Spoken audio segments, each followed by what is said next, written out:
नमस्कार दोस्तों। कहानियों की श्रृंखला में आज सुनेंगे युवा कथाकार सत्या शर्मा कीर्ति जी की कहानी कहाँ था मैं। तो आइए सुनते हैं कहानी। मैं अंगुलियों के बीच सिगरेट फंसाए जाने कब से खड़ा था। सहसा थोड़ी जलन महसूस हुई।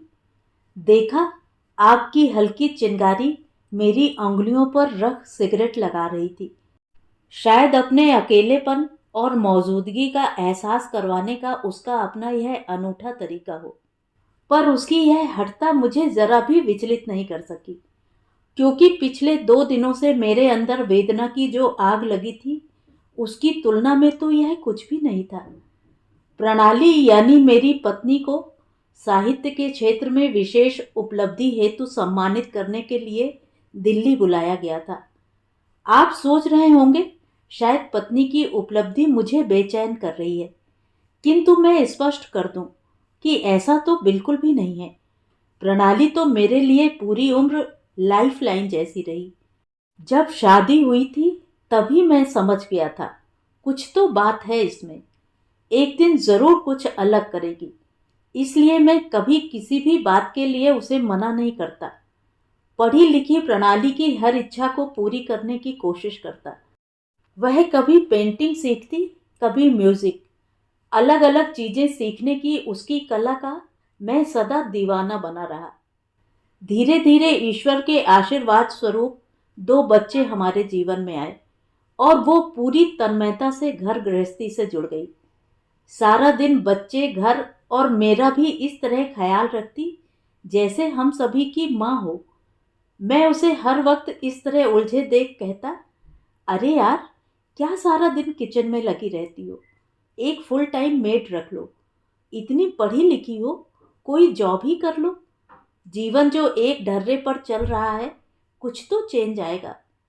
तब वो हंसकर कहती, तुम भी ना, ये हमारे ही बच्चे हैं, मेड के नहीं। अगर मैं इनका ध्यान नहीं रखूंगी तो क्या मेड रखेगी? राम जाने क्या अनाप शनाप बनाकर खिला देगी, या भूखा ही रखेगी, क्या पता। और सच कहूं तो मुझे इन पर भरोसा भी नहीं। आए दिन कुछ ना कुछ तो न्यूज में आता ही रहता है। तब मैं उसे प्यार से समझाता, सभी ऐसे थोड़े ही होते हैं। हाँ, मानता हूं कुछ गलत होते हैं, तो कुछ अच्छे लोग भी तो होते हैं। और सुनो, क्राइम पेट्रोल और सावधान इंडिया थोड़ा कम ही देखा करो। जीवन में सबसे जरूरी है विश्वास करना, यही हमारे रिश्ते को मजबूत बनाता है।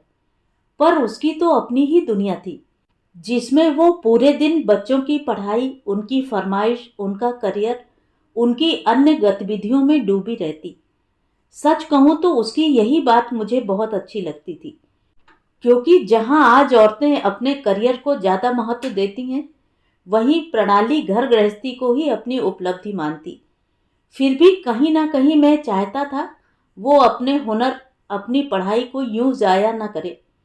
इसलिए जब बच्चे कुछ बड़े हुए तो कहा, अब तो बच्चे बड़े हो गए हैं, कहीं ज्वाइन कर लो। तब तुनक कर कहती, जाओ, नहीं करूंगी जॉब, पति की कमाई पर ऐश करूंगी। फिर थोड़ा गंभीर हो कहती, तुम तो मार्केटिंग में हो, हमेशा बाहर रहते हो। अगर मैं भी दिन भर बाहर रहूं और शाम को थकी लौटूं तो बच्चे कितने अकेले हो जाएंगे। वैसे भी जब तक पास हैं तभी तक ना। एक बार पंख फैला उड़ना शुरू किया, फिर कहाँ लौट कर आएंगे। फिर तो हम महीनों तरस जाएंगे इनके चेहरे देखने को। कहते कहते उसकी आंखें भर जाती। फिर मैं भी उसके ममत्व के बीच कभी ना आया। हाँ, उसे पास ही एक लाइब्रेरी का मेंबर बना दिया, ताकि कम से कम वह किताबों से जुड़ी रहे। क्योंकि मैं देख रहा था बच्चे अब अपनी दुनिया में व्यस्त होने लगे थे और प्रणाली अकेली। मेरा जॉब भी ऐसा था कि मैं चाह कर भी हफ्ते में 2 दिन से ज्यादा नहीं रह पाता। चाहे वो मुझसे कुछ ना कहती, पर उसकी आंखें बहुत कुछ कह जाती। लाइब्रेरी का साथ प्रणाली को बहुत पसंद आया। अब वो खुद के लिए भी समय निकालने लगी। इस तरह धीरे धीरे वो साहित्य से जुड़ती गई और आज देश के एक प्रतिष्ठित पुरस्कार के लिए चुनी गई है। तभी मेट ने आकर पूछा, साहब शाम हो गई है, चाय बना दूं? मन तो भरभरा रहा था। इच्छा हुई मना कर दूं, लेकिन मन को भटकाने के ख्याल से कहा, हाँ बना लो, फिर घर चली जाना, खाना मत बनाना, रात में बाहर खाऊंगा। मैं जानता था मैं झूठ बोल रहा हूं, पर भूख प्यास कहाँ सुहा रही थी मुझे। घर की जरूरतों के कारण मात्र 23 साल की उम्र में मार्केटिंग लाइन से जुड़ा, फिर शहर दर शहर भटकता ही रहा। कभी किसी क्लिनिक, कभी कोई हॉस्पिटल, कभी कोई झिड़क कर बोलता तो कभी कोई घंटों बैठाकर भी नहीं मिलता। चाहे रिटेलर हो या स्टॉकिस्ट, सभी के अलग अलग चोंचले थे। कंपनी और उसकी पॉलिसी में मेरा कोई भी योगदान न होने के बावजूद भी कभी बॉस से तो कभी किसी डॉक्टर से मैं झिड़कियां सुनता रहता। जीवन की इसी अनचाही खींचतान के बीच मेरा प्रमोशन होता गया।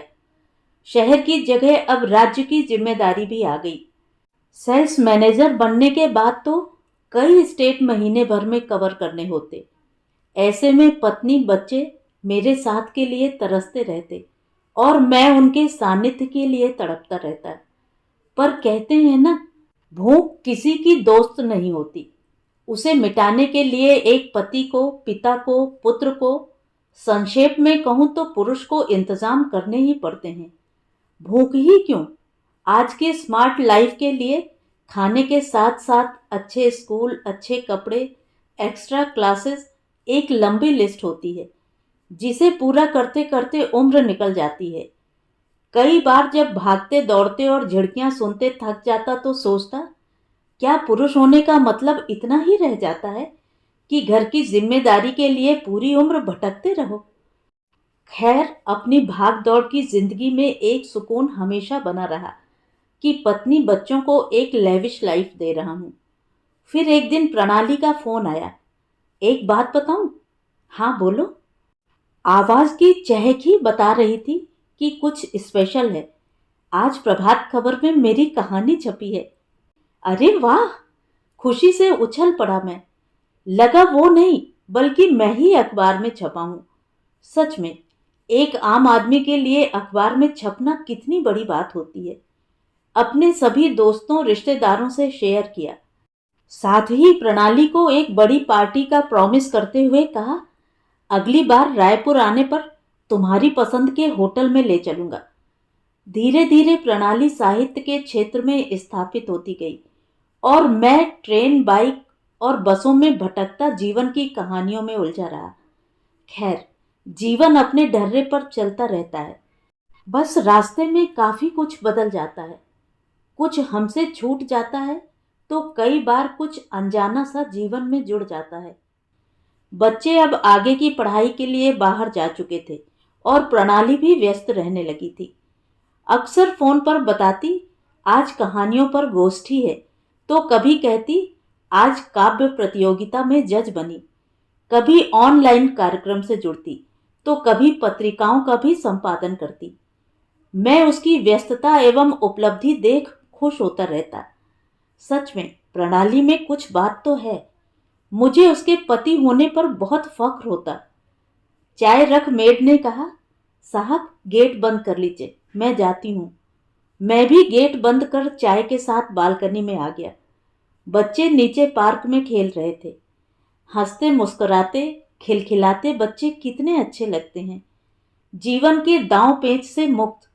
उम्र का सबसे सुखद दौर तो यही होता है। फिर तो तमाम उम्र बस अनगिनत उलझने। यही तो उलझन थी जो मेरे अंदर की बेचैनी को कम नहीं होने दे रही थी। फिर उदास सा मैं अपने कमरे में आकर लेट गया। कुछ दिनों पहले प्रणाली ने बहुत ही खुश हो बताया, सुनो, मेरे नए कहानी संग्रह को प्रतिष्ठित पुरस्कार के लिए चुना गया है। मैंने कहा, मैं जानता था तुम एक दिन कुछ बड़ा जरूर करोगी। खुशी से मेरी आंखें छलक आई थी। इस खुशी को हमने लंबी ड्राइव कर सेलिब्रेट किया। जीवन का सुख इससे ज्यादा क्या होगा जब आप अपने पार्टनर के साथ खुशी खुशी वक्त बिताते हैं।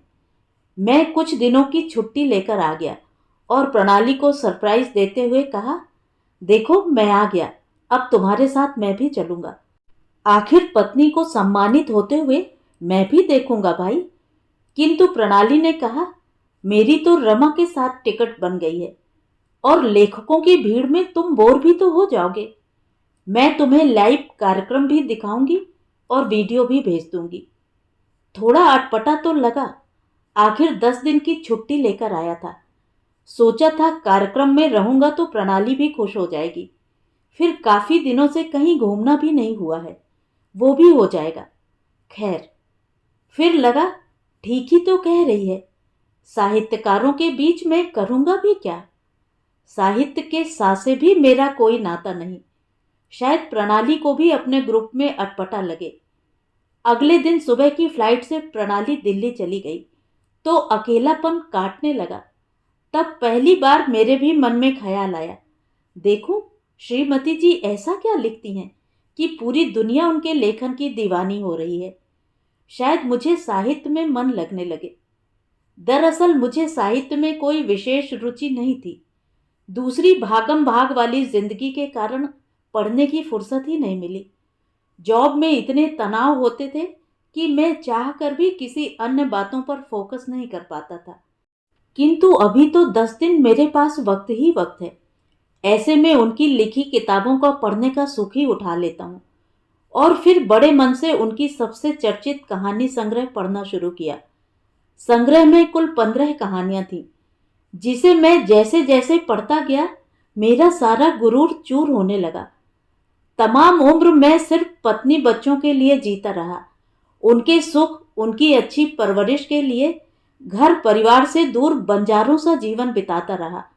पर इन कहानियों में मैं कहीं नहीं था। इनके पुरुष पात्र में मैं और मेरी सोच कहीं नहीं थी। मैं संग्रह के पन्ने पलट रहा था और एक नई प्रणाली से मेरी मुलाकात हो रही थी। सारी कहानियां पुरुषों के अत्याचार से भरी थी, शोषित स्त्रियों की दिल दहला देने वाली कहानियां। सभी के केंद्र बिंदु में संघर्ष करती, मार खाती, पुरुषों की दया पर जीवन गुजारती स्त्रियां थीं। कुछ स्त्री पात्र पति की बेवफाई की शिकार थीं, तो कुछ घर के सभी पुरुषों की लोलुपता से भयभीत। ज्यादातर स्त्री अपनी इच्छाओं को दबाकर पुरुषवादी सोच के अधीन घर परिवार के बीच संघर्ष कर बड़ी मुश्किल मशक्कत से अपने लिए जगह बना पा रही थी। मैं किताब हाथ में ले सोचने लगा, आखिर प्रणाली ने सिर्फ उन स्त्रियों के बारे में ही क्यों लिखा है। उसे खुद जैसी स्त्रियों के बारे में भी तो लिखना चाहिए था। उसे तो हमेशा ही पूरी आज़ादी थी। मैं हर महीने की 3 तारीख को वेतन का एक बड़ा भाग उसे दे देता था, क्योंकि मैं जानता था खर्च तो उसे ही करने हैं। कभी नहीं पूछा पैसे कहाँ खर्च हुए, कहाँ गए, मेरे पीछे कोई आता तो नहीं। फिर प्रणाली की कलम ने पुरुषों के लिए इतना जहर क्यों निकाला है। लोग तो यही सोचते होंगे, इसके घर के पुरुष भी ऐसे ही हैं। बचपन से ही मैं दादाजी और पिताजी को घर की औरतों को इज्जत सम्मान देते देख बड़ा हुआ हूँ। यहाँ तक कि मुझ में, मेरी बहनों में कभी कोई फर्क नहीं किया जाता, बल्कि बहनों को ही ज्यादा सुविधाएं दी जाती थी। ऐसे ही संस्कारों में पला बढ़ा मैंने भी प्रणाली को कभी किसी तरह से रोका नहीं, कभी कोई बंधन नहीं लगाया। फिर भी वो अपनी कलम से केवल पुरुषों के लिए जहर निकाल रही है। मैं बिस्तर से उठ अलमारी से निकालकर उसके लिखे सारे लेख, कविताएं, कहानियां पढ़ने लगा। सभी एक ही विषय पर, एक ही मुद्दा पर थीं कि कैसे पुरुष वर्चस्व को तोड़ना है, कैसे उनके जुल्म को खत्म करना है, कैसे स्त्रियों को आजादी दिलानी है।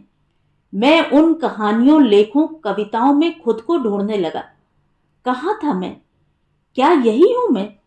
और अगर मैं यह नहीं हूं तो किसे लिख रही है प्रणाली?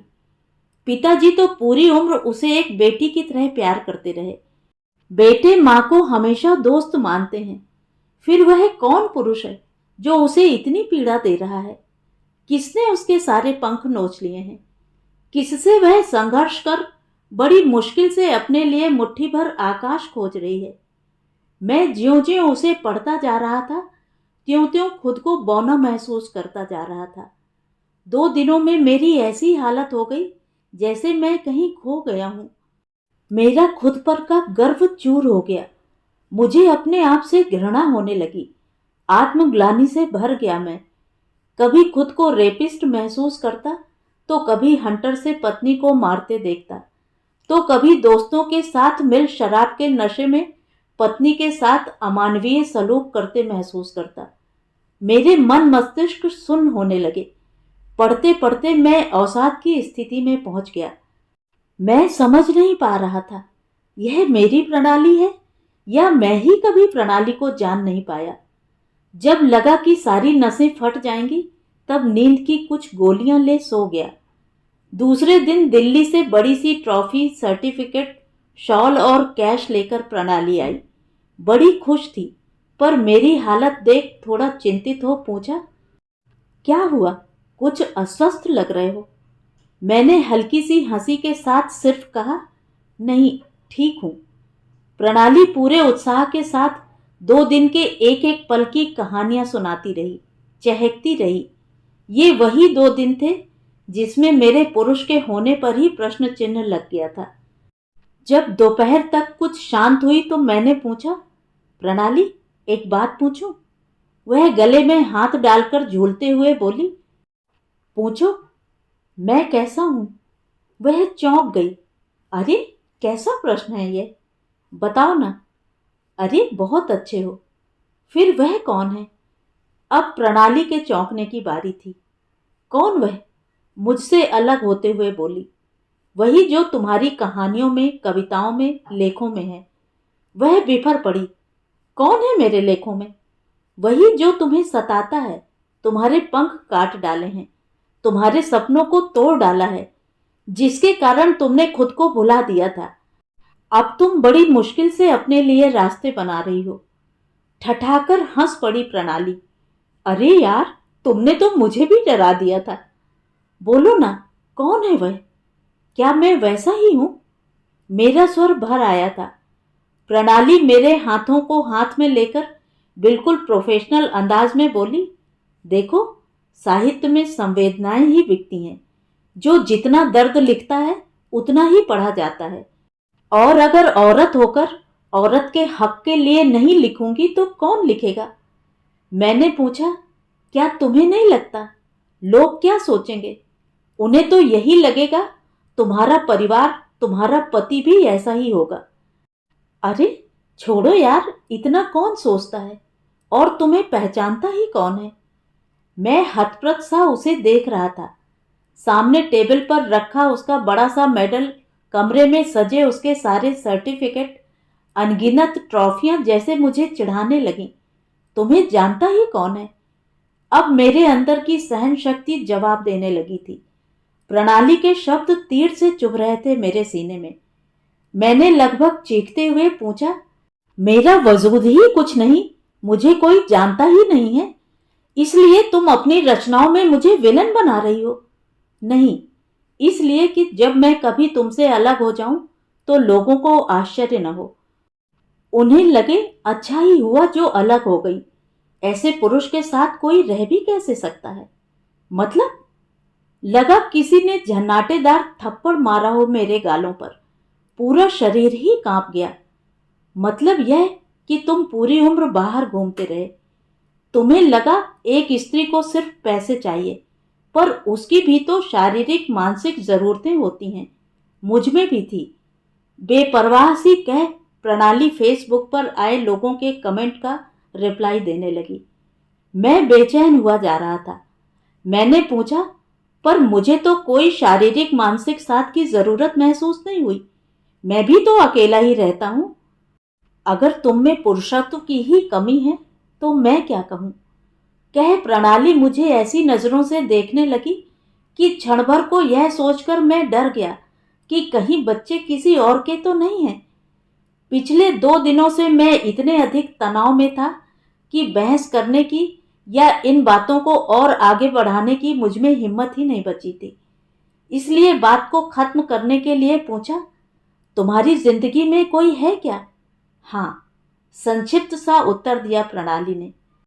क्या इसलिए तुम मेरे साथ दिल्ली नहीं गई? उसने सिर्फ हाँ में सर हिलाया। मैंने कहा, एक बार तुम कहकर तो देखती। इतने खेल खेलने की क्या जरूरत थी? क्या सब कुछ कहकर ही समझाया जा सकता है? प्रणाली अब बिल्कुल ही पराई लग रही थी। मैं टुकड़ों में बिखर रहा था। कहाँ तो मैं सोचता था कि लोग जब प्रणाली से पूछेंगे तुम्हारी सफलता का राज क्या है, तब वो कहेगी मेरे पति का प्यार और साथ। और प्रणाली अपने नाजायज सुख को हासिल करने के लिए मुझे ही यूज कर रही है, मुझे ही मोहरा बना विक्टिम कार्ड खेल रही है। कई बार टूटने की कोई आवाज नहीं होती, आज भी नहीं हुई, जबकि मेरे अंदर सब कुछ टूटकर बिखर गया था। मैं चाह कर भी अब एक पल प्रणाली के साथ नहीं रह सकता था। इसलिए उसी पल घर छोड़ अपनी उसी बंजारे की लाइफ में लौट गया, जिसमें रहकर खूबसूरत घर और प्यारी पत्नी के साथ वक्त गुजारने के सपने देखता था। तो ये थी कहानी। कहानी आपको कैसी लगी कमेंट करके ज़रूर बताएं। और अगर मेरे द्वारा सुनाई हुई कहानियाँ आपको अच्छी लगती हैं और आप मेरे चैनल पर पहली बार आए हैं तो चैनल को सब्सक्राइब ज़रूर करें, लाइक करें और अपने दोस्तों और परिचितों में शेयर भी करें। बेल आइकन दबाना बिल्कुल भी ना भूलें। धन्यवाद।